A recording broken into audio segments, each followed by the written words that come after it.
All right, what's up? Louisville loves Tom Blankenship. Welcome, Tom. Hello, thank you. You seem to feel kind of awkward when I said that. Yeah. I'm not good with compliments Hey, I'm not either. I don't know how to take or them. love. No. No. Thanks for having me. Yeah, thanks for being on.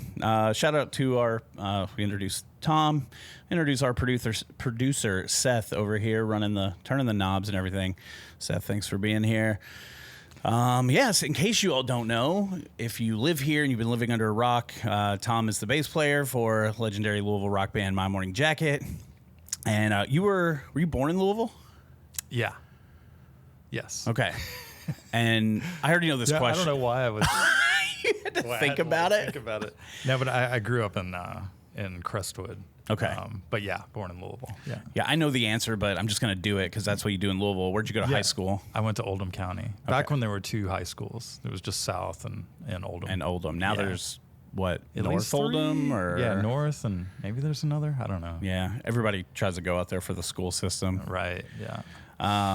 So growing up around here, before My Morning Jacket formed, like, who were you playing with? Were you in like early bands in like, middle and high school? Yeah. What were some of those bands? When I was in the 8th grade, I remember I had a buddy that got a bass, and then I told my mom, I was like, oh, I want to get a bass too. It was my buddy Keith, and anything Keith did, I was like, oh, I want to do that too. So I got a bass, and then he and I were in a band together where we both played bass. Oh, wow. I was going to say, like, you asked for a bass too. Like, how did that pan out? Yeah. So it was wild. So he was playing with, in a band. There were a 3-piece, and they needed a singer. And I was like, well, I'll sing, but I also need to play bass because I'm just like terrified of standing on stage, like not behind something. Yeah.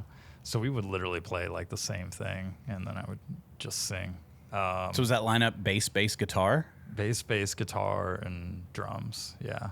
It was wild. Sorry. I meant to say bass, drums because you said 2 bass players. I thought it was a 3-piece. So yeah, 3-piece before I got in the band. Okay. Oh, yeah. Okay. Yeah. And it was called Misjudged, which makes sense. It was like 92 or something like that. Nice. And then I was in like a hardcore band called Patchwork in high school, like junior year of high school. And then shortly after high school, I was in a band with Jim from the band, Jim's cousin John, called Winter Death Club, and I was the guitar player. Was that based in Shelbyville? Yeah. So we recorded out in Shelbyville. Oh, you recorded out there, okay. And that's where we had band practice and everything. So if you know Galrine Farms. Yeah, that's where it was. Oh, no shit. Yeah. Wow. Yeah, it was like a 3-car garage, and above it was a studio. An apartment that it was converted into a recording studio. So those are always the coolest studios. It was awesome. It didn't have I think later it had running water, but it was just like a bathroom there, and that was like the reverb on some of those original My Morning Jacket recordings. It was just that bathroom. Oh, yeah, which is kind of cool. But anyway, so like our band Winter Death Club was breaking up, and then Jim was in a band called Month of Sundays that was also kind of dissolving, and so the two, the members just kind of combined together, and that became My Morning Jacket. Oh, no shit. Yeah. Wow. Yeah. What was the Louisville music scene like back then when you first got together, and like where were you all playing, like some of your first gigs? Yeah. Do you remember your first gig as My Morning Jacket? It was at Twice Told. Oh, coffee shop. Yeah, on Bardstown Road, which eventually moved out to Oldham County, which is funny. Did they really? Yeah, moved out to Buckner, and I saw a couple shows out there too. But yeah, I think either the first 2 or 3 shows that I played with the band, that would have been in like summer of '99, was at Twice Told. And then Sparks, we did Sparks a few times, which I don't know what it is now, on Main Street. And Headliners, and we were playing Headliners probably that first year, I guess, that we got together in '99. And I'm trying to think what the scene was like, because we grew up, in the '90s, there was a big like hardcore punk scene here, which was amazing, and I loved a lot of those bands. And I remember Jim talking about how it was one of those things where like you went to shows, it's probably like this still, and you would just look as weird as possible. It was like a weird fashion show, and I think for a lot of us, we just felt like outsiders in a scene that was already full of outsiders. Yeah. And in a lot of ways, I think My Morning Jacket was a response to that. Like whether it was conscious or not, it was like Jim writing songs that were kind of like at the time maybe a little bit more alt country or pop compared to what we had all been doing at that time. So it was kind of a weird time. So it was like the end of like the hardcore era, and then it was going into like emo, and then like our buddies in VHS or Beta, which was completely different, way ahead of their time. Yeah. Honestly, that was a band that we played with a lot, or the Helgeson Story, which was kind of like post-hardcore in a way. So yeah, it was kind of wild. Yeah, now that I think about it, because it didn't feel like it was super thriving here. Yeah, but it was just weirdo kids making weirdo music. That's what it's always felt like to me. Yeah. When you say you were outsiders in a group of outsiders, like why did you feel like? Did you feel like you all didn't belong in that scene, or just because it was different, or what? I think it felt a little cliquish in a way, Of course, as music scenes often do. Yeah, and it makes sense too. It's like a lot of the bands that we were seeing shared members, so it was just like it was their friend group, and it was all their bands and stuff, and they were older than us, so so we just kind of felt like this is their thing, like we just dropped in here. Do you have any? I mean, you've mentioned some venues. Do you have some favorite venues that you played back then that you just really enjoyed because of either the vibe or the setup? I'm trying to think. Headliners was one because you really only know this if you've played on stage there, but there's a mirror behind the bar. And when you're on stage, it's literally stage level. Yeah. So the whole time you're playing, you can see yourself playing, which is wild. I've been fortunate enough to play headliners and notice that as well. And you don't really know, unless until you get up there and you're like, yeah, it's kind of weird. Yeah. But that one's always held a special place in my heart. It's just, we played there and there'd be like, 15 people there, and more than half of those people were like aunts and uncles and grandparents or whatever. Your friends who are all hanging out at your band practice too or whatever. Yeah. And then when we had this live film called Okanokos, and which was filmed in San Francisco at, why am I blanking? Like the big venue in San Francisco, Fillmore. Oh yeah. And, but we did all the crowd shots for it, where we had like an alpaca, and then we put us in the crowd, and those were all done here at Headliners. And I remember once that the alpaca like took a dump on the floor of Headliners inside. Yeah, and then somebody had to like go and clean it up. And there's always two of them because they have to be together or they'll freak out, right? Okay. So there's one off in the wings, and then there's like the one that's the star, and it's just nervous and shitting everywhere. Yeah. And alpaca shitting at Headliners. Never forget. And like the music business has changed so much from back then. I remember I was in my little high school band. You guys were kind of coming up already, but I've talked to you about this before, but there was this website called Louisville Music Index, and there was all the list of bands that you could play with. And you all were on there, and you could just email each other, and a VHS or Beta was on there. I'm trying to think of like there was like a big death metal, like I don't remember their name. Like something had to do with funeral parlor or something. It was I can't remember their name, but there they was were that band Flaw. Oh, Flaw, yeah. Flaw was also. I went to high school with the bass player. Okay. Actually. Yeah, funny. Anyway. Yeah, we played a festival with Flaw. I don't remember what it was called, but it was way out in like Shepherdsville somewhere in like a hangar of some sort. But yeah, Flaw was on there, and yeah, that community was so cool and so tight, and there were limited ways to get your music out or get people to know who you are. Now there are Spotify, Instagram, TikTok. Like everybody has a much more like equal opportunity to like get themselves out there. Yeah. So how did you all push your music back then? Since there was no social media, there was no Spotify. Yeah. It was all just us getting in a van and touring. Yeah. Which we did a lot starting in that second year, like in 2000. We bought an old church van. It was like an 88 or 89, like Dodge van. And it was like cream brown. And we called it the shit sandwich for a long time. And eventually it became rosy. Right? Yeah. And the second van was called Tugans. Sorry, these are There's a lot of inside Just memories that stuff are, here. Yeah. But yeah, I mean, that was really the only way to do it, because I mean, we would play FPK, and we would do the show that they did on Fridays, live lunch. Yeah, we did that a bunch. But when it came to like getting out of the city, it was just us just touring, honestly, and playing in front of nobody, and then hoping the next time you showed up that somebody would be there. And then I remember when because we were on this.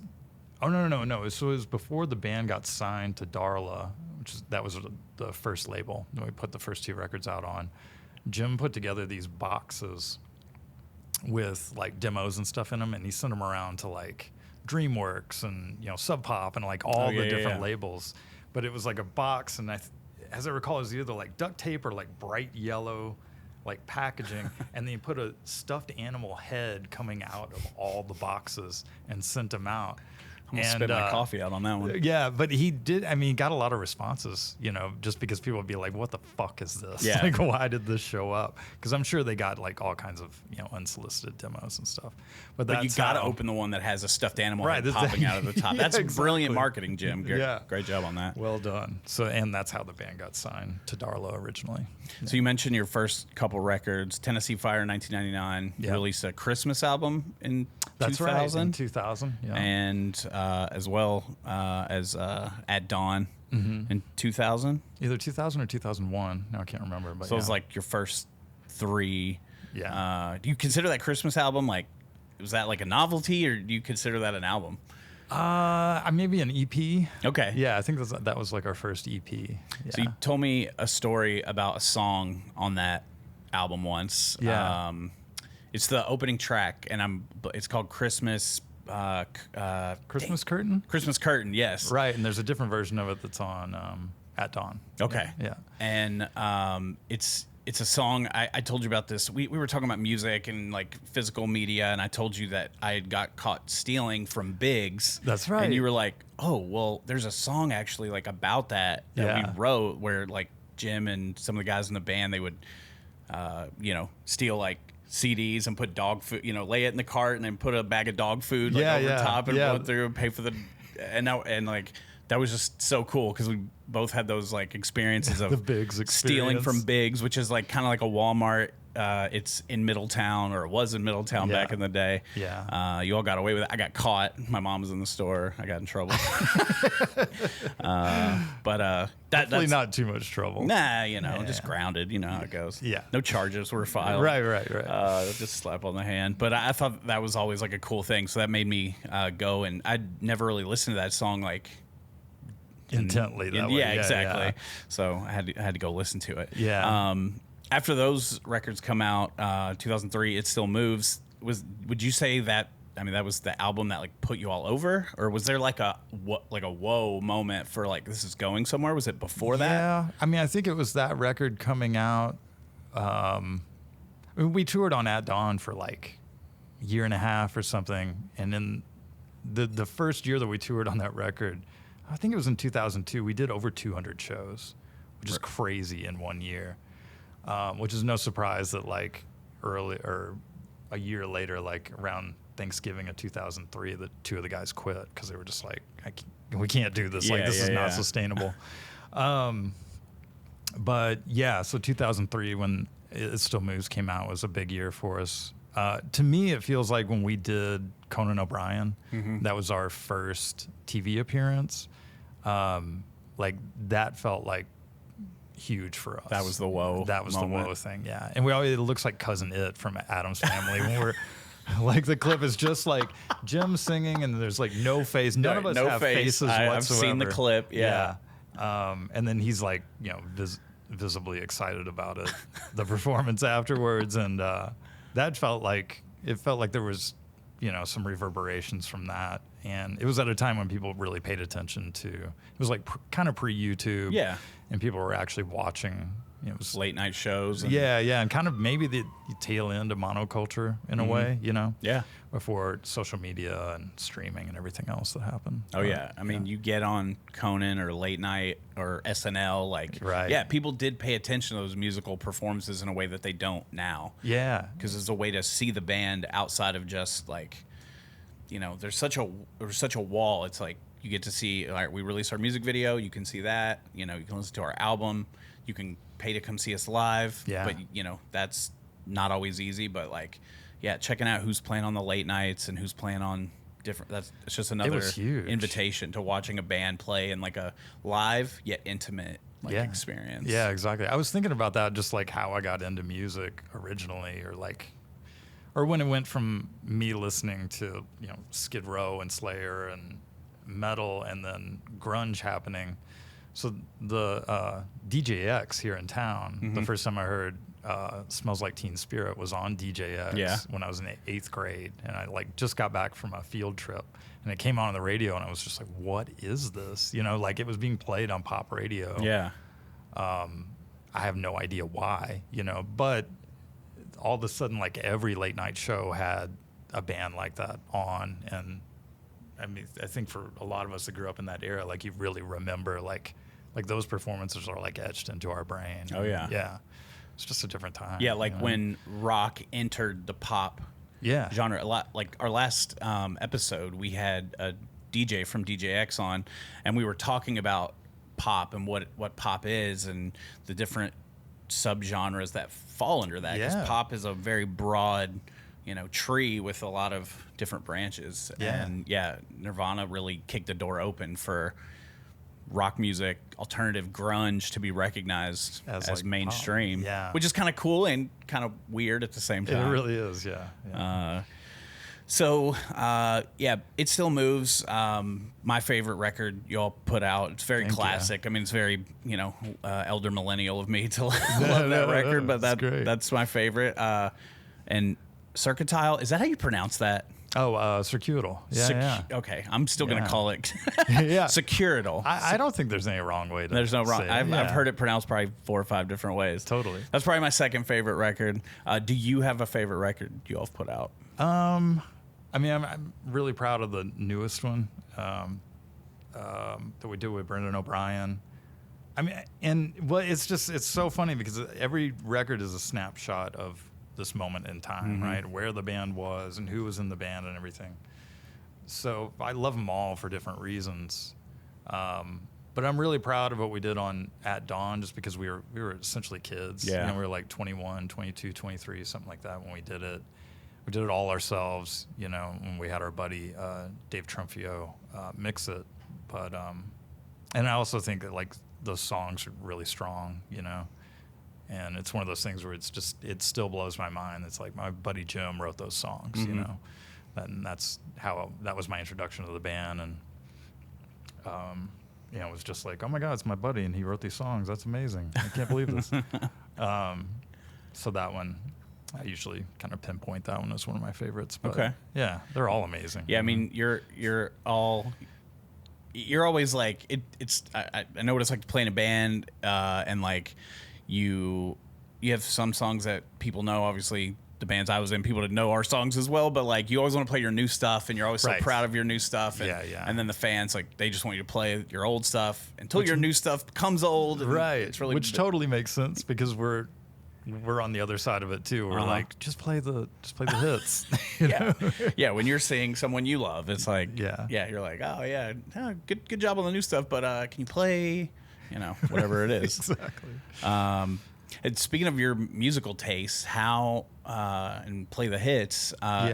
It's funny how you might like look at a band and maybe you look at a pivotal member of that band and like their music taste isn't necessarily of the genre that they play. Like they might something like way off base. Like talk about your personal music preferences and how that does it way different than like your all sound, and how does your preferences of what you like kind of play into your role in the band? Yeah. I mean, it's definitely. I mean, I wouldn't say completely different than what we play, but I mean, I was a metal kid growing up, like 7th, 8th grade. I was listening to like Deicide and Sepultura and like a lot of like super heavy bands, or at least what felt heavy at the time, which is funny. A band like Knocked Loose, also from Oldham County, funny, is like that, maybe one of the most brutal bands I've ever heard, in a good way. Yeah. And I still listen to a lot of that stuff. And I also have been embracing the pop that I grew up with, like from late 80s or mid 80s till mid 90s. So honestly, I listen to that more than anything else. Yeah. But I do find that a lot of like the lines that I write on bass are usually either influenced by a bass line that I heard in that era or just like a vocal melody from that era. You know, like how a vocal melody would float over top of whatever the chord structure would be. And it's not something I really even was aware of until I like started listening back. I was like, oh yeah, it's kind of like I'm doing this counter melody, but you know, I just thought it was a cool bass line. Yeah, But yeah, it worked for me. yeah. So maybe that would surprise people. I mean, at this point, it wouldn't surprise anybody that I was into metal just from, you know, watching the shows Sure. or whatever, or T-shirt collection. Like, so with writing, is there any moment where you all were writing or maybe in the middle of recording where you changed something or someone spoke up about like a part of a song and maybe there was some disagreements and it really impacted the song like in a way that was like, oh, that was the right move? Or yeah. Are there any moments like that in writing or in the recording studio where you make like a change? Oh, big time. Yeah.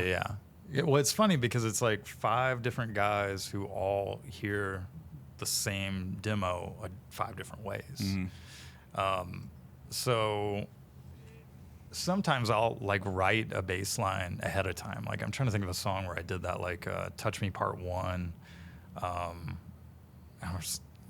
was like cutting the grass on like a riding mower. This is when I lived out in Oldham County. And it was like an acre and a half that I had to mow. So I'd be out there for like hour and a half, 2 hours. And I would just hear bass lines in my head and then I would come inside and I would record them real quick. And that one actually stuck and ended up working out. But just because there was already like a drum machine track. So I knew in my head, like, well, the beat's already there. Okay. Then there are other songs where it's like the demo's just acoustic. So it's like I'll get a rough idea of what maybe I should play. But I know once Patrick gets in, he starts playing and you know, it's 5 dudes all trying to play at the same time. Yeah. And that's usually the way it starts, you know, but I know that it's going to change from there. So it's like I'm not going to get like super locked into a bass line. But Touch Me Part 1, you had a drum track. Like yeah, and so I just played along to it in my head. So that was the first piece, and then you created that second bass piece. line, and then yeah. Or It Beats For You was another one where I don't even remember hearing a demo for it, but it was just we were a 3-piece at that time. You know, 2 of the guys had left the band. We were out in the farm in Shelbyville. Just the 3 of us, and Patrick was playing like literally on a seat. Yeah. He was like in a seat, playing a seat because there was no drum kit out there. And that bass line, it was a rather busy bass line because it was taking up space that at the time we didn't know how we were going to record the next record. We thought maybe we'll do it as a 3-piece and we'll be like the Flaming Lips, and it's just like, and then you go out on the road and then it's like a full band. Yeah. So, yeah, you just never know. It's funny, you know, or sometimes we'll work with a producer and they'll be like, no, like, just don't play here. That's what Brendan told me a lot on this record. He's like, no, just don't play. And I'm like, cool, I respect that. Yeah. You know, because it's like you need to carve out space when it's just all the guys playing all at once, which It Still Moves is like that. I mean, it's like, it's just an assault. It's like us playing all the time because we're just like, we just got to play. Like everybody's got to play. But when you start carving out space, and you allow for dynamics, I think it's a little bit more powerful, you know, for the song itself. For when you all come back in together, creates those good dynamics. Yeah. What is your favorite part of being in a band? Is it the writing? Is it the recording? Is it touring?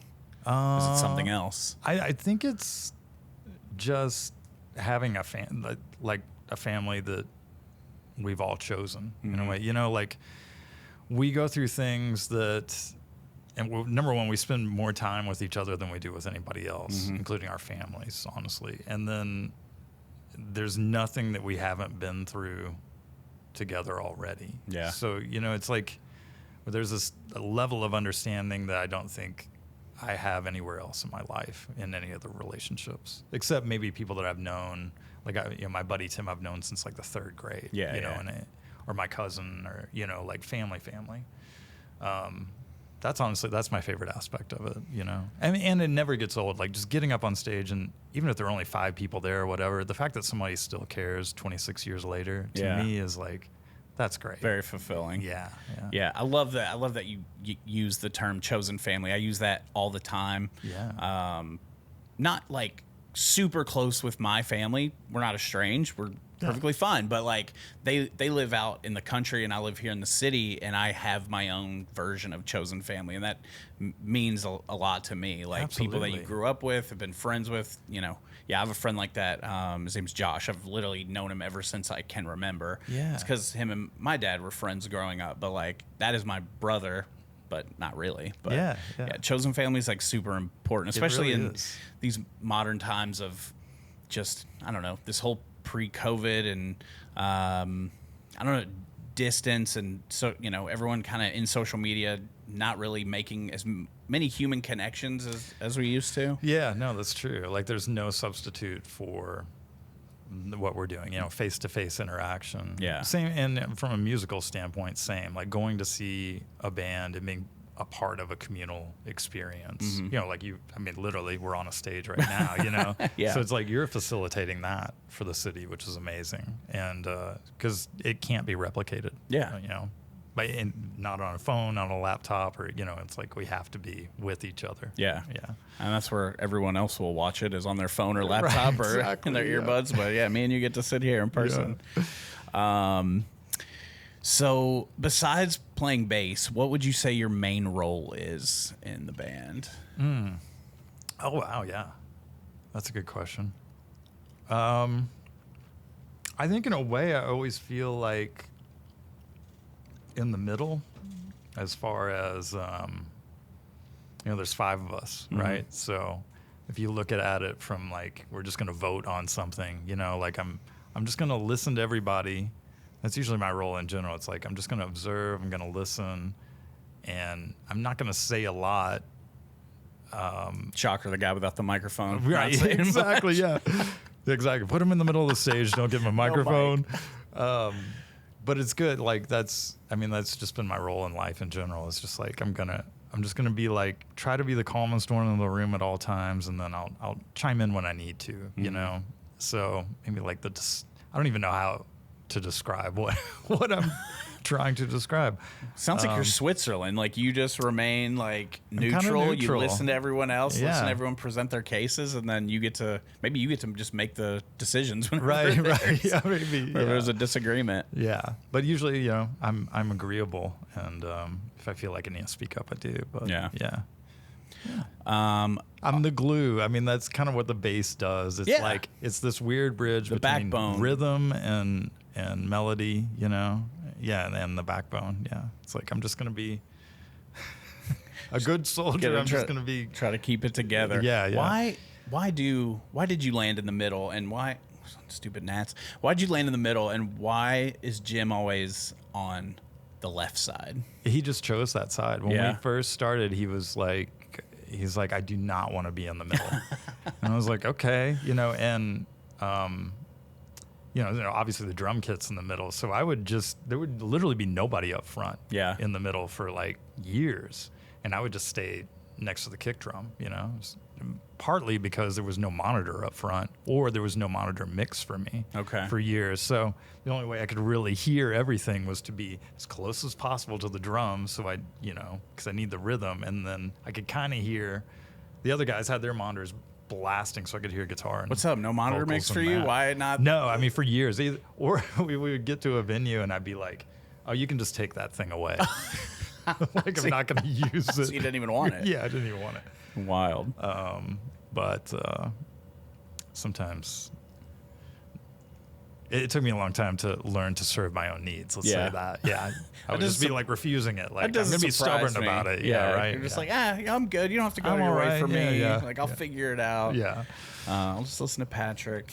Mm-hmm. Anything you're listening to right now, or bands you've played with, whether local bands that are like up and coming in your mind, or just like unrecognized and need to be recognized? Oh, wow. Yeah, that's a good question. I I mean, just as a dad, it's hard for me to get out and see bands at night because I'm asleep early. And I'm up super early. Yep, I was up at like 5:15 this morning. So I'm trying to think any band that, oh gosh, there was like I'm trying to think of things that I've recently gotten into. Super Heaven, you know that band Super Heaven? No. Yeah, their new record I really like. It's like all these bands that like I know nothing about them. Yeah. You know? But you've heard a little. But I've heard a little bit and listen and yeah. Perk up a little bit. Yeah. And then this is weird because Spotify, it's not like they pay artists, but you know, they do lossless audio now. Mm-hmm. Did you know that? So it's like higher than CD quality. Like They're finally doing that. And last night I updated the app and it finally gave me the option of doing that. So I updated all my playlists to lossless. And, you know, like my son's like, can we listen to my playlist? You know, and it starts out with like Peanut songs, you know, like Snoopy. Yeah. And so we were listening to like the lossless version of it today in the car. And I was like, this sounds really good. Yeah. And it's just like children's music, you know? So I've been rediscovering some records. Like I listened to Pet Sounds by the Beach Boys on the way over here just because I've been listening to it on streaming, you know, with but just the amount of like low end data that's now there that's been missing for so long. So it's kind of cool. Like I'll probably just listen to stuff that the same, you know, that's what we do, right? We just listen to the same like 20 records over and over again. That is like, you play bass, and obviously with streaming, like it's not like it's not there, but like it's always kind of, especially if you're listening on a phone, which is not how you should be listening to music. No. But like, or earbuds or anything. You get lost. You at the low end gets lost so much. It's so much treble and mid in there. That's why it's weird to listen to vinyl now because there's so much low end on the record, you know, and we're used to all those mids and highs, and our ears are kind of like trained to it now. That sometimes it's weird to listen to vinyl for me. But anyway, listen to music like it's supposed to be listened to. This is a question I'm super interested in, and you might be like, I don't know, but maybe there's like something there. Is there like a coolest conversation that you've ever had with like another artist or person of interest, like on tour, whether you're, you know, at a festival with other bands? Because I assume at festivals, like bands are crossing paths a lot. And at the same time, I wouldn't be surprised if you're like, bands don't really cross paths that much at festivals. Cause like we come out of our trailer, we go on the stage and we're back in we're off somewhere else. There's like a weird separation there, you know. I figured there was to an extent, but sometimes you cross over. But I mean, but whether it's being on set at Conan or any of the late night, is there a conversation that you've had with another musical artist or just person of interest where you all really connected over something, and I don't know, maybe it just you didn't expect to have that convo. Right. Well, I will say, like, first off, I don't think I've ever met anybody who was like had a super big ego, or, you know, whoever it was, like Neil Young or the guys from Pearl Jam or whoever it is. Oh God. Even Roger Waters or something. It's like everybody's down to earth. Yeah. You know, everybody's just a normal person. It was like, you know, having dinner with Neil and catering. It's like, well, this could be my dad. Because, you know, it's like they're around the same age, and, you know, it's like that makes sense. You know, so everybody's pretty down to earth. And anytime I ask somebody who's been in the industry for a long time about that, they're like, yeah, that's my experience. Yeah. You know? But I'm trying to think. Kirk Hammett from Metallica, just because I was a huge Metallica fan as a kid, we did the Bridge School. Speaking of Neil, Bridge School benefit outside of San Francisco. And I don't even remember what year that was, probably 15 years ago. And Kirk was on the side of the stage after we were done. It's all acoustic at the benefit. And he was like, oh my God, you guys were so badass. He's like, you were like actually like standing up there with your instruments and moving around and stuff. And I was like, you're Kirk Hammett from Metallica, you know? He's like, oh, we were just up there like sitting on stools and stuff. And I was like, dude, you're in like maybe the biggest band of our, you know, generation in a sense. But he was just like so humble, and like, you know, it's like he did not believe his own shit, you know? Right. And it was just, I don't know. It was just a nice surprise. Yes. And we ran into Lars on that, I think, because we shared a trailer with them. Actually, 2 years we shared this trailer with them. There's only one bathroom. Yeah.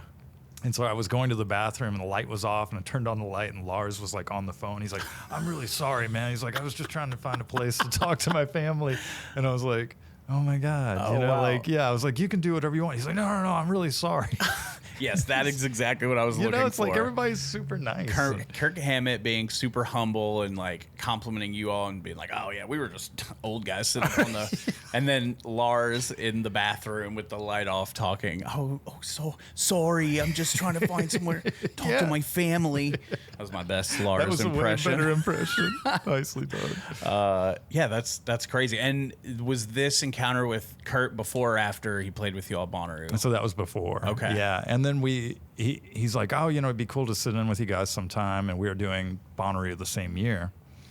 And we were like, well, why don't you come up and do One Big Holiday with us? You know, we'll just add another solo section to the song.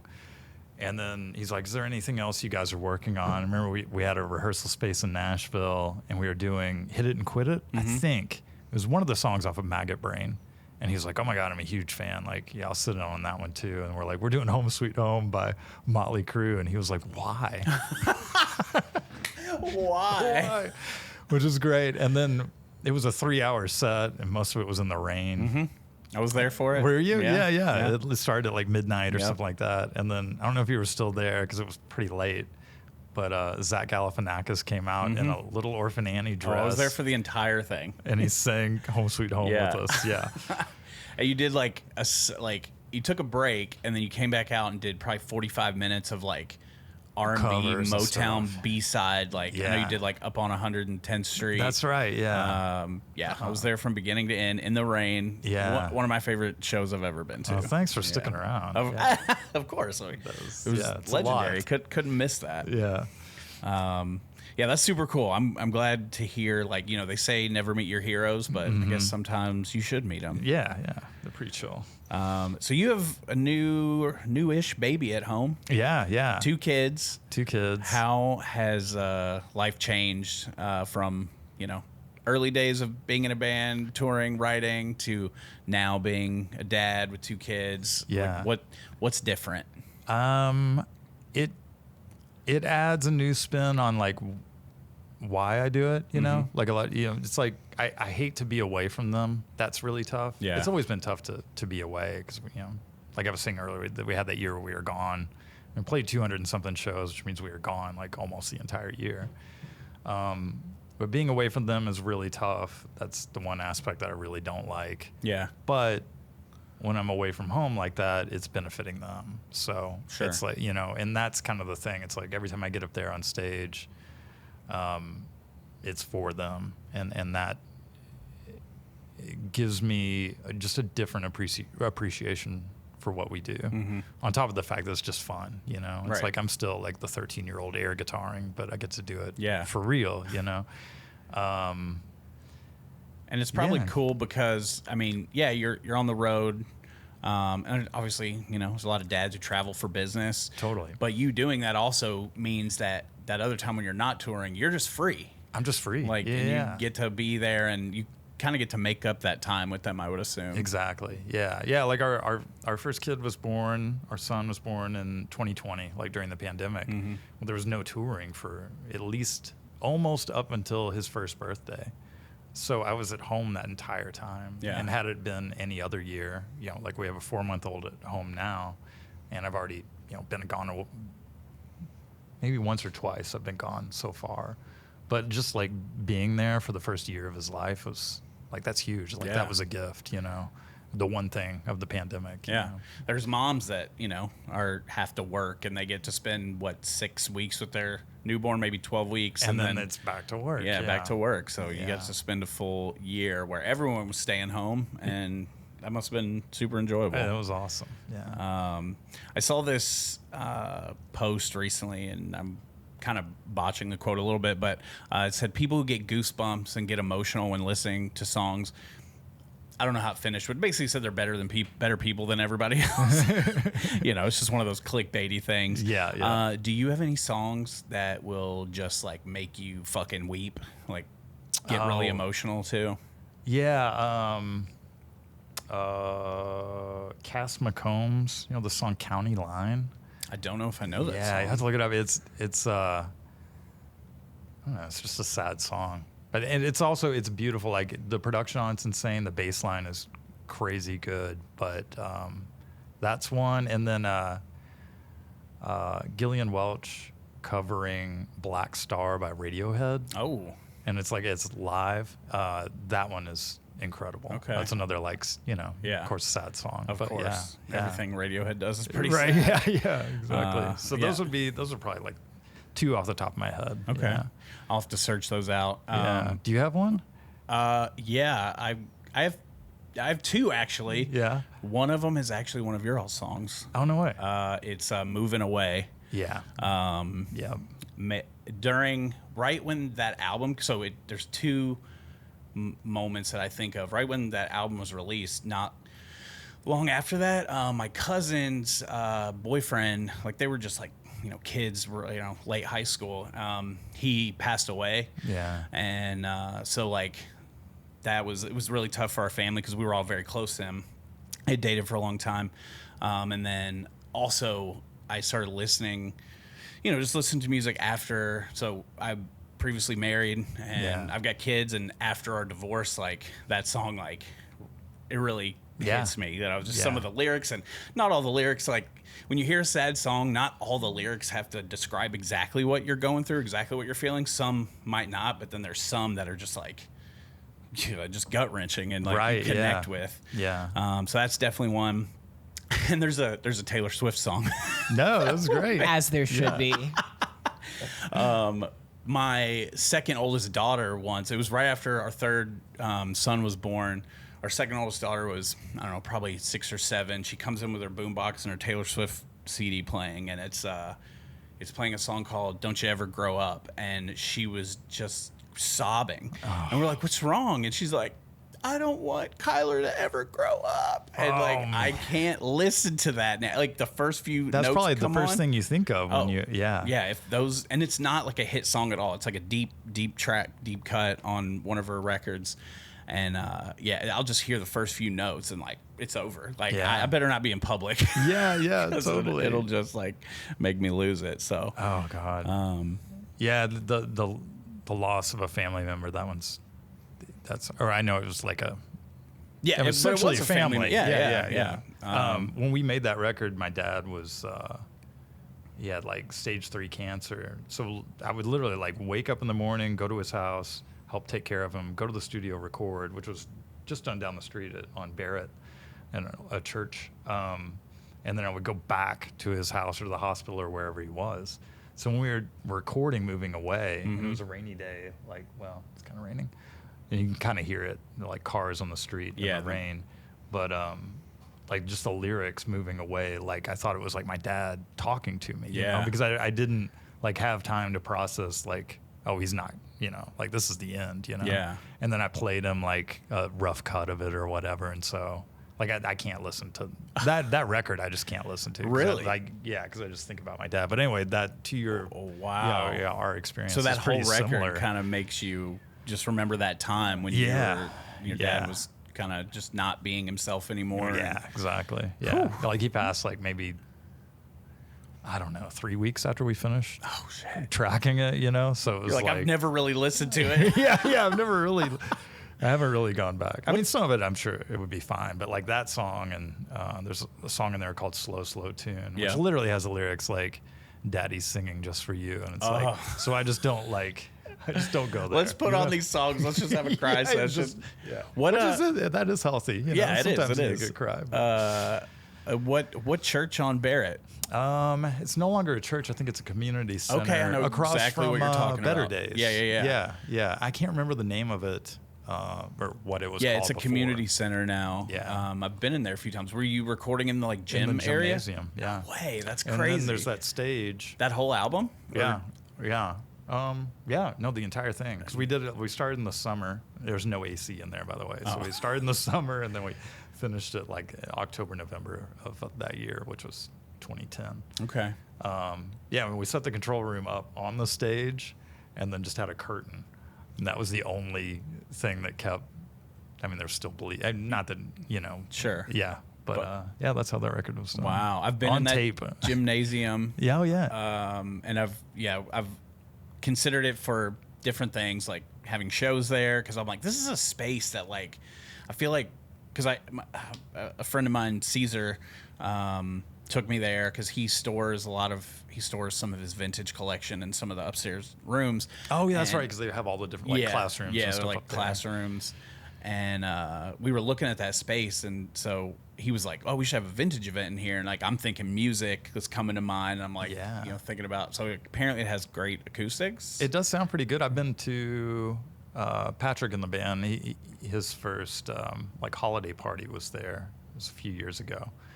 And, you know, yeah, it's like there are already speakers set up, like the old PA system or whatever is still in there, but it actually sounds pretty good in there. And I went to another, like, dance in there, like, shortly after we did that record. It's cool. That's funny because that came to mind, too, like, throwing, like a prom. Some kind of, like, adult prom or, like, whether it's an emo prom or, like, old school sock hop kind of thing. Yeah. Just, the kind of hipster sock hop. That came to mind as well, too, because it's just got that feel of, like, the middle school dance. Absolutely. I'm going to have to do something with that. So before we start, we're going to talk about T-shirts. Yeah. We both have a love for vintage tees. Last thing in this kind of era is, I'm sure you don't know how long this is going to go on for you. Like, how long will y'all be a band? Will y'all be doing this in 40 years? Like, exactly. Do you have any interest in, like, have you ever thought about, like, either next career or, like, is there a next career or, like, something else that you would potentially want to do creatively outside of playing music? Yeah, I mean, I remember when the band took a break in like 2017, 2018, I was kind of faced with that for the first time. I was like, I'm like just uniquely qualified to do exactly what I'm doing. Yeah. Because I like never, I didn't finish college or anything. And my only, I mean, I guess I have life skills, but how do you apply being in a band to like anything else? Maybe business.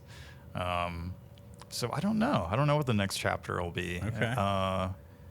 I've always loved writing, so maybe I could get into writing more. Do you mean writing music or writing just writing creatively? Just creative writing. Yeah. And in fact, and I always wanted to, because my mom's a teacher. She's finally retired, but she taught for over 50 years, and that's what I wanted. I wanted to teach creative writing, like at the high school or college level. So maybe I could go back to school. Who knows? Yeah, we'll see. Imagine Rockstar goes back to school. There you go. To get his teaching degree. Yeah.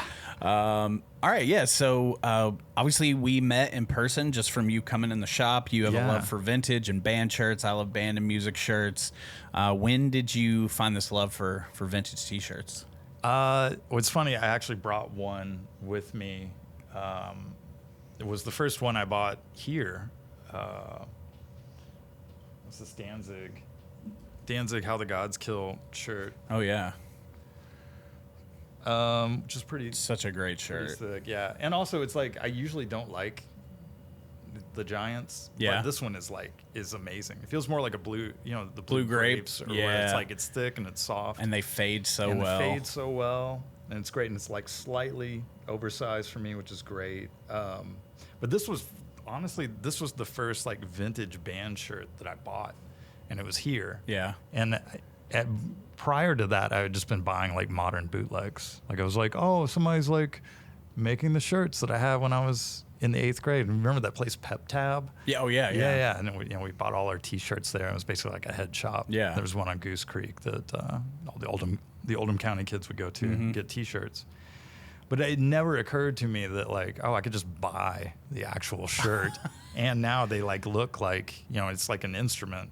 To me, like the best ones are the ones where you can tell that somebody loved it and they played it all the time. It's not brand new. Yeah. It's like the dead stock thing is not really. I've got a couple, but and it's cool. But having one where it's like somebody obviously loved it and they wore the shit out of it, like that's. When people are trying to sell me on a shirt, like it's dead stock, I'm like, I don't care. I hate that actually. Yeah. I wish it was worn down. I know, yeah. And the other thing is, it's like it's going to shrink if it's dead stock, and it's like I know that this will. That's I pretty can do shrunk. whatever you Yeah. want to it, and it's going to be that size. Wait, so that's the first vintage that was shirt the first you bought? one. Yeah, I had bought. So this is kind of a slightly newer thing for you. It is kind of slightly new, Okay. yeah. And I bought things like here and there. Like I had, I still had some of my stuff from high school that I would wear every once in a while, and I bought like a Salem, like Bulls, like one of the championship shirts.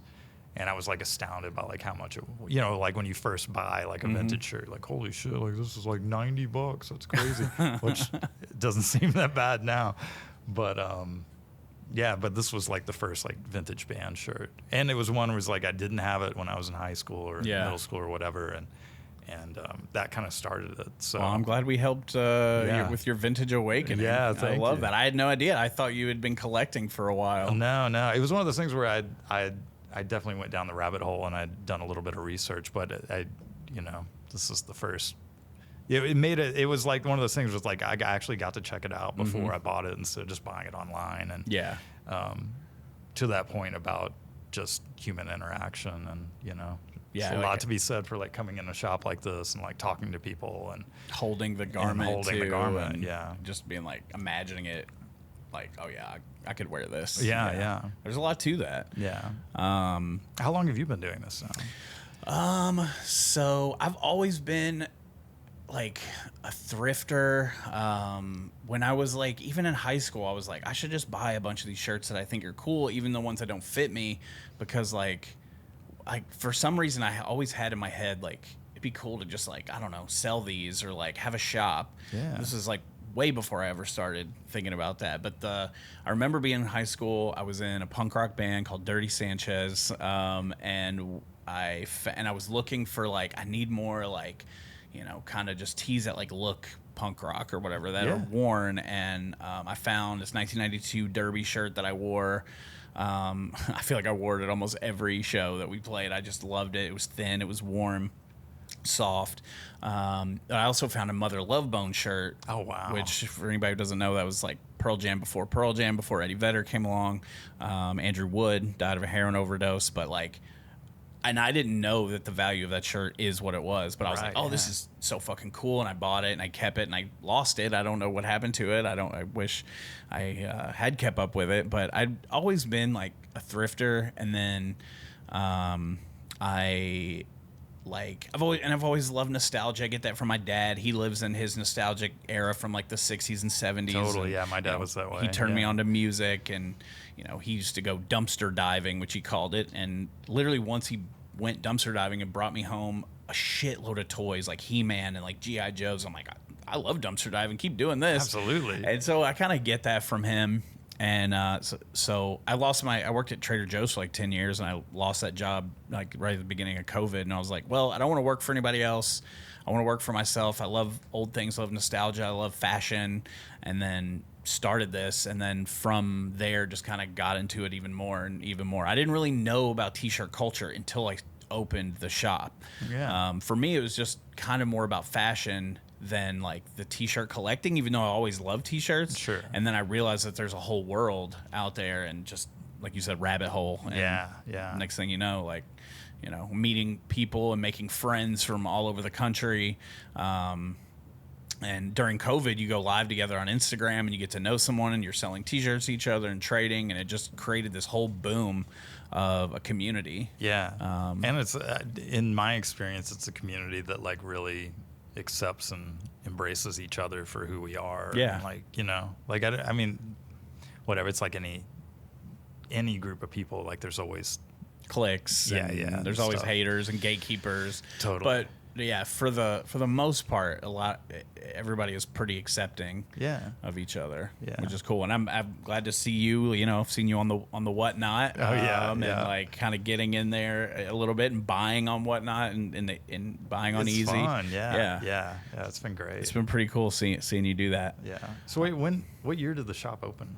I opened on the worst possible time. It was December 27th, so 2 days after Christmas in the shopping season, 2020, right in the heart of COVID, yeah. and right before like the snow and ice of January and February. So I opened the shop and basically sat in here for 3 months by myself. I mean, a few people would walk in. You got some like, people, some unsavory characters who come in and want to sell you things and like, but. Yeah, 2020. So it's been an interesting journey. Yeah, that's awesome. Yeah, because we moved here from Nashville in 2020, and for some reason in my brain I was just like, oh, this has been around a couple of years or something. But yeah, it's funny. Yeah, we'll have our 5-year anniversary this December. So that's amazing. Yeah, it's crazy. Nice. It's wild. Yeah, do a big show for. We don't have anything planned. Okay. We will now. We got to get on it. You have to. Well, let's see what other vintage shirts you brought. This is one that I never thought I would actually own again. I mean, I had it when I was, 14, 15. Dinosaur Jr., the wagon. Oh, my God. Yeah, and it's great, too. I love that the graphic is super faded. I got this from my buddy Nick. Oh, yeah, and I forgot there's like a huge repair on it. It's crazy, but it's typically on a Fruit of the Loom, and this one's on a Beefy T. So it's just like, it's super soft. It's just, this is like the one that you want. Yeah. So it's got just a couple of little good pinholes in it. Yeah, some pinholes, but nothing crazy, and you can still tell what it is. And it's purple. What's funny about the tag thing, and you might be able to speak to this. I don't know how much you know about your merch sales, but like sometimes people will, and oftentimes it's true, but people will be like, "Oh, that's fake because it's not on the right tag." But like, there had to be moments where a friend of mine, Brass Monkey Vintage, Russell Jenkins, pointed this out. He was like, you don't think that bands were in the middle of a tour and they ran out of merch and they were like, hey, we need a run of our heart-shaped box shirts. Like, we're in fucking middle of nowhere, Iowa. Yeah. Where can we get these printed? And like, so you never know. You might see a shirt that's like on a different tag, and some people are like, oh, that's fake. Maybe it is, but also like you don't know all the situations and all the different scenarios where. So I don't know. Have you all ever had a merch emergency? And I'm pretty sure, yeah, because there used to be, and maybe it's still here, but Monkey Drive. There was like a screen printing place here in town, and I remember being on the road in the early days, when we're trying to manage all that stuff ourselves, and we would have to like call them and be like, I think we need another box, But of course, it wasn't like they were drop shipping things to us. It's like we had to wait until we got back into town. But yeah, I wonder that too, because you see like the same graphic on tons of shirts. Like I think about those Lee, the '90s Lee blanks that some bands used, and so it'll be like on a Nice Man, and then another one will be on like a Lee or something. It's like they're all over the place because they were just like, I don't know, what do you have in stock? Let's just print it on that. I'm sure these shirts weren't vintage at the time, so I don't really think in their mind they're like, oh, we can only print these on a Wild Oats tag. Like, right? They were just that's going to age really well. It's like nobody knew. They were just making merch to get out to the people. Exactly. Like, at that time, it wasn't so like delicate or like, oh, we can't do that. Like, they'll think they're bootlegs or they'll think they're fake. Like, I just don't think that was always the case. So it's cool that you see it. You see that Dinosaur Jr. on a Fruity normally, and then for it to be on the Beefy too. It was kind of crazy. And I would never think that shirt's fake. So right, yeah. That is a real worn down, repaired shirt. So tag, all you people who are just overly concerned about tags, get over yourself. Yeah, it's true. It's true. And you're wearing the Skid Row. I am wearing the Skid Row. This is on. I can't remember the name of the tag. It's like a French tag. So in '89, I can't imagine there were too many kids in France who were super into Skid Row, but it somehow made its way back here. But you never know. It's gone wild. I wanted to wear something for, we're going to be talking about R&B jams, but then I forgot. So this is just what, you know how it is. It's like this came in yesterday in the mail, and I was measuring it out because I keep like a spreadsheet. I'm one of those dudes. And I was like, well, this thing's like slightly wider than the dimensions I had written down. And then I threw it on just to make sure it fit, and then just never took it off. It was slightly wider than what they said, but honestly, it's okay to have some drape. Vintage sellers are not always known for being truthful about the measurements that they give. But honestly, it's better that it's wider than the opposite. Been too small. Yeah. And then you just picked this one up from us. This which one's great. This is the type of stuff that people need to respect a little bit more. Like, I love these. I have a ton of just random shirts. The Lifesaver holes. So Lifesaver holes. And I'm trying to think. I feel like there was a date on it. Oh, yeah. 91, I think. 1991. Yeah, 91. Come on. Grab hold of holes. Grab hold of holes. Do they still make these? I don't think they do. No, I don't think they lasted very long. Oh, actually, my son was, I showed him a picture of it, and he was like, what are those? And I was like, Lifesaver holes. You know those dudes? And he's like, nope. I was like, well, it was a candy. Yeah. All you need to know is it was sugar. Yeah, right, exactly. Hardened sugar. Yeah. Yeah, well, that's amazing. We are going to move on to a little rapid fire. I'm going to ask you some quick hitting questions. It's so random, so you never know what's going to come at you. Then we're going to finish off with the list and talk about our favorite 90s R&B jams. Nice. Okay, favorite spot for food in Louisville? Mayan Cafe. Mayan Cafe? Yeah. It's been there. I can't tell you how long it's been there. I mean, I feel like it was the first real place that popped up in Nulu. Yeah. Before it was Nulu. Yeah. And I've still not been. Oh, really? And I've heard, I only hear great things about Mayan Cafe. Yeah, it's amazing. The salmon, they do a duck dish that's more like a duck confit. It's just amazing. And there's nothing like it in town. Yeah. Yeah, that would be number one. Yeah. I definitely got to go. Which Louisville band inspired you most? This is going to sound it would be Rodan. It's a band called Rodan. They just had one record, really. Since the band broke up, there's been some other, reissued some other stuff, like demos, tapes, and stuff like that. But they had a record called Rusty, came out, I think, in '93 or '94, and that I still listen to this day. Okay. To this day, and it's just crazy. I don't even know how to describe it. The second song on the record is called "The Everyday World of Bodies," and I think it's like maybe 14 minutes long. Mm-hmm. Damn. But it's like that. It's got the Louisville sound of that era. I don't know. But it's just so unique sounding. I'll have to go search that out. Yeah, it's kind of cool. Yeah, and the album cover just is like a photograph of a butterfly. Okay. It's kind of cool sounding, looking. But yeah, that one's amazing. Okay, Rodan. Yeah. Favorite TV show? Oh my gosh, I rarely watch TV. I'm trying to think. Why am I blanking? You know what? I'm just gonna say G.I. Joe, the original G.I. Joe. Let's go. I love it. First concert you ever went to? Metallica at Freedom Hall in '92. 92, Freedom Hall. Either 91 or 92, but it was a Black Album. Hell yeah. Yeah. Love that. First record you ever bought?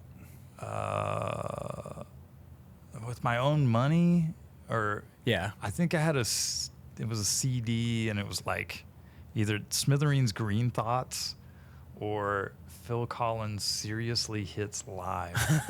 One of the two. Let's there go. You go. Yeah. That's better than my two CDs I tried to steal from Biggs, which were Backstreet Boys and Leonard Skinner. It couldn't be more different. Combo. Yeah, great combo. We asked this question for our movie podcast. 3 favorite movies. Do the Right Thing, Spike Lee. Blanking. Halloween, the original Halloween from '78, and Goonies. Oh, of course, yeah. That has been my favorite since I was that list. Since like '85 or whatever. Yeah. Favorite My Morning Jacket song to play live? It's still One Big Holiday. Okay. Like I don't have to think about it. Yeah. It's all muscle memory. Yep. And everybody in the crowd just lights up. And so it's like I get the best seat in the house. Yeah. It's like, I don't have to do anything. My body's just going to play, and I get to watch all these people, and we're all smiling, and Oh, so I love it. Then the fans got to love, you're not an anti-play the hits guy. No. Yeah, you play any of them. I don't care. I love it. Favorite city to play outside of Louisville? Oh, wow. That's a good question. You can list a couple. Yeah, I'll list a couple. I mean, I think it's more venues like the Greek in Berkeley, California, and Red Rocks. Red Rocks is probably the number one venue outside of outside of Louisville. How And then could it just not playing be? in Yeah. like Atlanta. I don't know, there's something about an Atlanta crowd. They're usually like Really? super rowdy. Okay. Yeah. Yeah. Like it. I remember playing at times where it looks like there's a balcony and they're just gonna pour over it like a wave. Yeah. Have you ever? I assume you've played the Ryman. Yeah, we played the Ryman just one time with this band, and then I sat in with my friends in Moon Taxi once. Okay. And played bass for like a Dylan tribute thing. But it's intimidating on that stage. Yeah. Yeah, you can feel it. You can Yeah, feel like can the you? history and the ghosts. And Okay. Yeah. I love It's it. cool. Yeah. Favorite road snack or fast food stop, Fast food stop. or like gas station snack? You know, this is. Just a hot dog. You know, the rotisserie hot Okay. dogs. Yeah. There's a few times like Patrick and I will get to a Ben loves that answer. He truck loves a stop, hot dog. and we're like, dude, they're like, you know, it'll be like 2 for $1 or something Yeah. crazy. It's probably not that anymore. It's like 2 for $4 or something. But man, that's a go-to. Okay. Can't go wrong. The truck stop hot dog. Yeah. I feel like there's a reason they were 2 for $1. Oh, for a long absolutely. time. Yeah, that's not quality. Do you have a favorite guilty pleasure band or artist? I don't think any of them would be guilty. That's the best answer. Is like, hey, I Right? love what I love, and why be ashamed about it? Why be ashamed about it? I listen to at least once a month. I listen to "Hanging Tough" by New Kids. Let's I don't go. care. Yeah, that's great. Don't care. I don't care. If you weren't playing bass, what instrument would you fake the best? Not drums. That's No? for sure. That's wild. Yeah, isn't that You're in wild? the Yeah. rhythm section. No, I can't. It's the coordination thing. Yeah. Not good at it, but probably guitar, just because that's what I did play it every once in a while. Okay. So, yeah. Makes sense. Yeah. And lastly, what Louisville dive bar or small venue would you want to play a surprise show at? You know what? Can I do one that closed? Yeah. Yeah. I think I know what you're going to say. You do, yeah? I think so. Let's see. Well, I mean, the 2 big ones that have already closed, and that was a long time ago, were Jim Porter's and what was the other one? On Baxter. And we actually did play that one, the big complex. But anyway, I would say, not that they ever had concerts there, but Patrick's on Frankfurt Avenue. Oh. Which I didn't know it, but it just closed. The sign is down and everything. But it was like untouched by time. Yeah. It was beautiful. And they had karaoke there. Okay.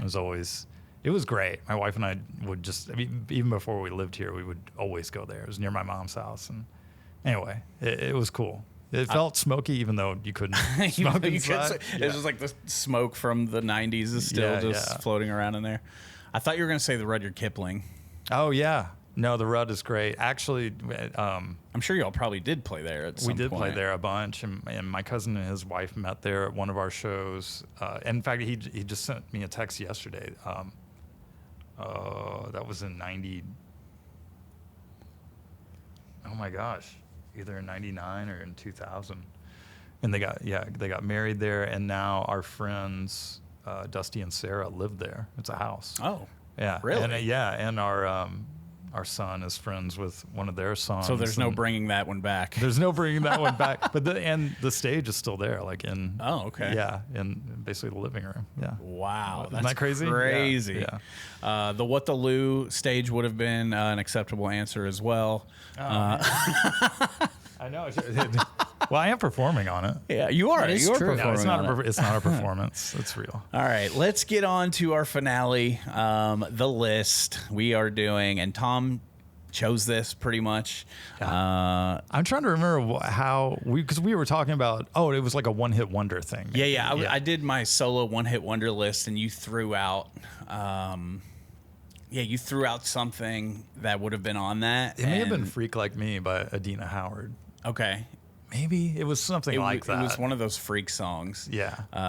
Or no, it was Silk. I Freak think it Me. was Silk, Freak Me, yeah. It was a great one. Yeah. Wanna get freaky with you. I'm gonna probably be doing a lot of singing on during You this. have the voice for it. I was thinking about that.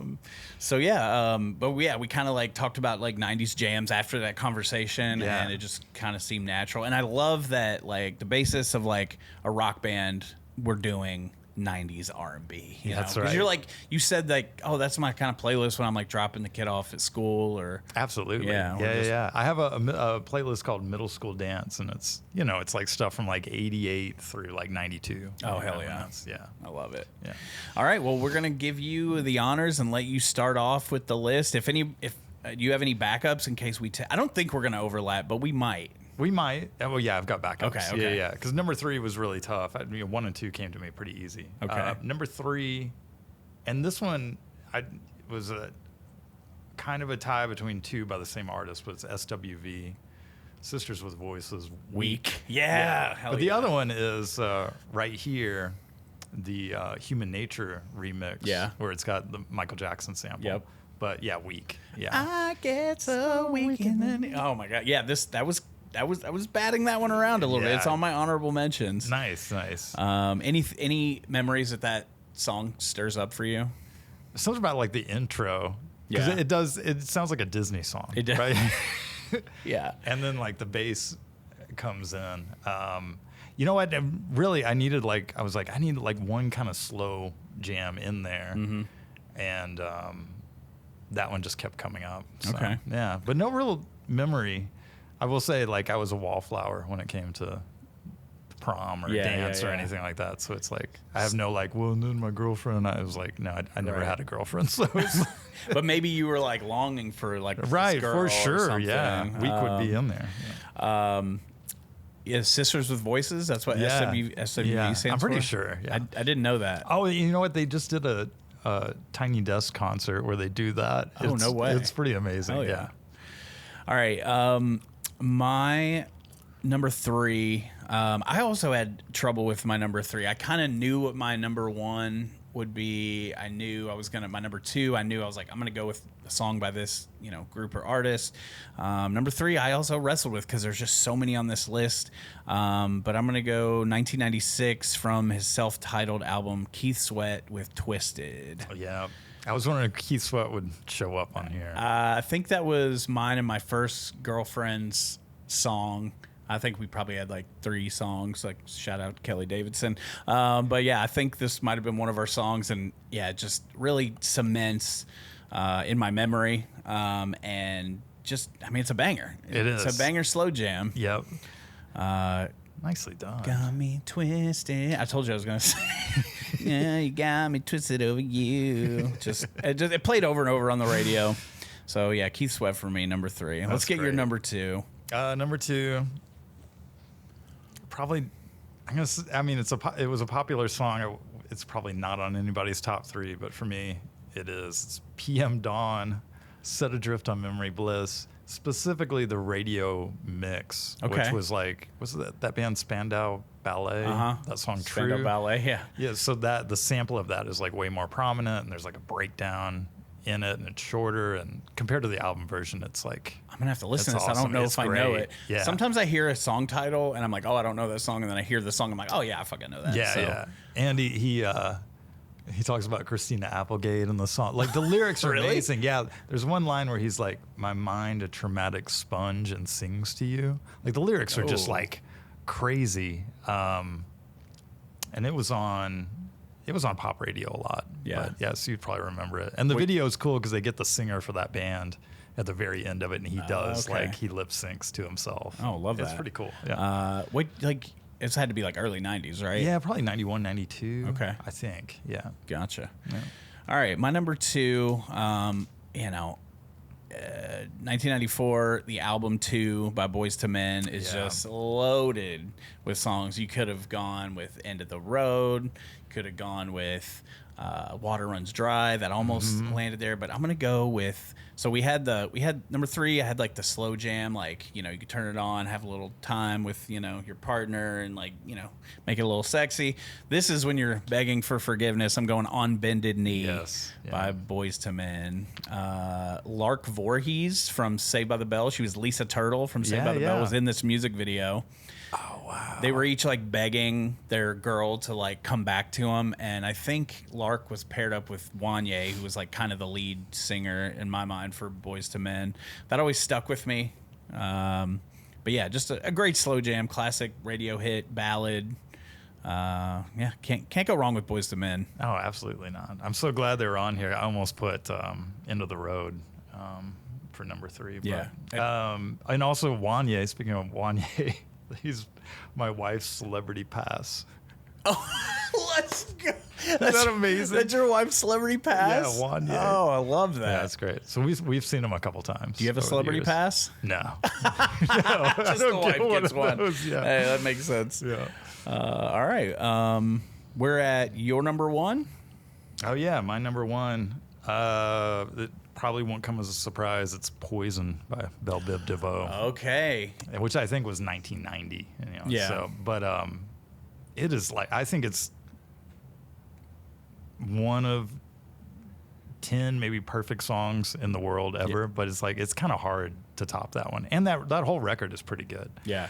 But yeah, that's the one. Don't trust a big butt and a smile. I mean, you could quote so much of that. Oh, yeah. The song is great. But It's yeah. a classic, and they're in that Boyz II Men family. Yeah. And I was texting a friend of mine. He's texting me this morning. He's trying to get me to trade him a player in fantasy football, and I'm like, hey, I got Tom coming in. I'm kind of like focused on this like interview we're doing. I was like, you'll love this. We're doing top 90s R&B songs, and he just starts like Naming them all. Yeah, and number 1 for him was Belle Biv DeVoe as Yeah. well. Yeah. And he said to tell you that your all's Bourbon and Beyond performance is number 1 for him of all Bourbon and Beyond Oh, performances. wow. So That's huge. He wanted me to tell you that. Well, tell him thank you. I wouldn't have made it if you didn't. I wouldn't have said that if you didn't name Belle Biv Right, DeVoe. right, yeah. But Micah gets the shout out for that one. But yeah, Thanks, great. I Micah. mean, great pick. My number 1. I'm wearing their shirt. Oh, yeah. I love TLC. Fell in love with them. Not as early as this song. I fell in love with them during the Crazy Sexy Cool era. Yeah. Left Eye was a early childhood crush for me. Oh, likewise. Oh, dude. Yeah. And I mean, they were all beautiful, but something about Left Eye and her attitude. Yep. She'll really burn the hit house for me. down. Yeah. Lisa, burn the house down. No, shout out Andre Rison. Yep. But this is before I discovered him, and when I went back to their first album, 1992, the TLC tip, I'm going with What About Your Friends? Oh, dude, that's a classic. yeah, Nicely done. Classic, like, beat.